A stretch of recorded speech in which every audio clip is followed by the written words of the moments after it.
2 दशक पहले वर्ष 2002 में धीरू भाई अंबानी ने एक स्लोगन दिया था, कर लो दुनिया मुट्ठी में। आज ये स्लोगन हर तरह से सही दिखाई दे रही है। आज दुनिया सचमुच में मुट्ठी में ही आ गई है। लेकिन कहते हैं ना कि एक सिक्के के दो पहलू होते हैं, तो यहाँ भी दो पहलू हैं। एक पहलू ये कि लोग आज त्वरित गति से किसी काम को कर पा रहे हैं, तो वहीं दूसरा पहलू ये भी है कि लोग घर पर बैठे होते हैं और उन्हें अपराधी घोषित कर दिया जाता है और वे सलाखों के पीछे भेज दिए जाते हैं।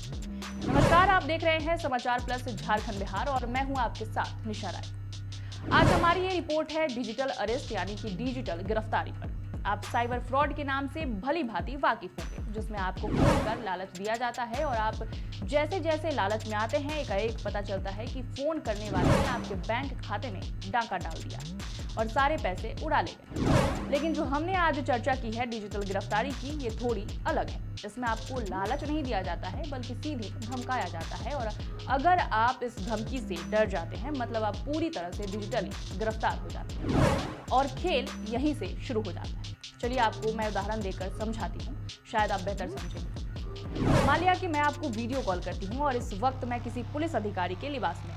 इतना ही नहीं, हमारा जो बैकग्राउंड होगा वो भी पूरा प्रोफेशनल होगा, यानी कि पूरी तैयारी के साथ अब मैं आपको कॉल करूंगी और कहूंगी कि मैं फलाना पुलिस स्टेशन से बात कर रही हूँ या फिर किसी केंद्रीय एजेंसी के अधिकारी होने का जिक्र करूंगी। जाहिर सी बात है, अगर अचानक कोई इस तरह से कॉल करता है और अपने आप को इस तरह से पेश करता है तो एक पल के लिए कोई भी भौचक्के हो जाएंगे, लेकिन असली खेल शुरू यहीं से होता है। मैं आपसे कहूंगी कि आपका Aadhaar card, SIM card, driving licence या फिर कोई भी अधिकृत चीज, उसका उपयोग गैर कानूनी तरीके से हुआ है, या फिर मैं आपको ये कहूंगी कि आपने पार्सल भेजा है जिसमें नशे की चीजें पाई गई हैं और अवैध चीजें पार्सल की गई और यहाँ से आपको डराने धमकाने का सिलसिला शुरू हो जाता है।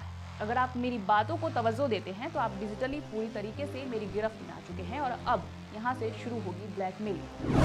ब्लैकमेल करते हुए मैं आपसे व्यक्तिगत चीजों की मांग भी करूंगी और आप समझौता करने के लिए सारी चीजें मुझे यानी कि एक ब्लैकमेलर को सौंप देंगे।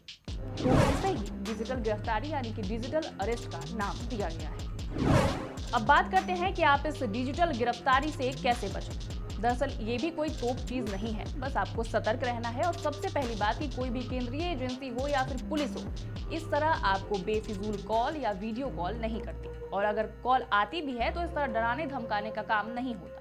तो आपको यहाँ सतर्क रहना है। और दूसरी चीज, अगर किसी अनजान व्यक्ति ने आपको इस तरह से कॉल या वीडियो कॉल कर धमकाने की कोशिश की तो आपको डरने की बिल्कुल भी जरूरत नहीं है। सीधे कॉल कट करें, आप अपने स्थानीय थाना पहुंचकर शिकायत दर्ज कराएं या फिर national cyber crime helpline number 1930 पर कॉल कर शिकायत दर्ज कराएं। एक और उपाय यह है कि आप सोशल मीडिया हैंडल एक्स पर साइबर दोस्त के माध्यम से भी शिकायत दर्ज करा सकते हैं। तो जानकारी कैसी लगी कमेंट सेक्शन में जरूर बताएं और ऐसी खबरों के लिए देखते रहे समाचार प्लस झारखंड बिहार। नमस्कार।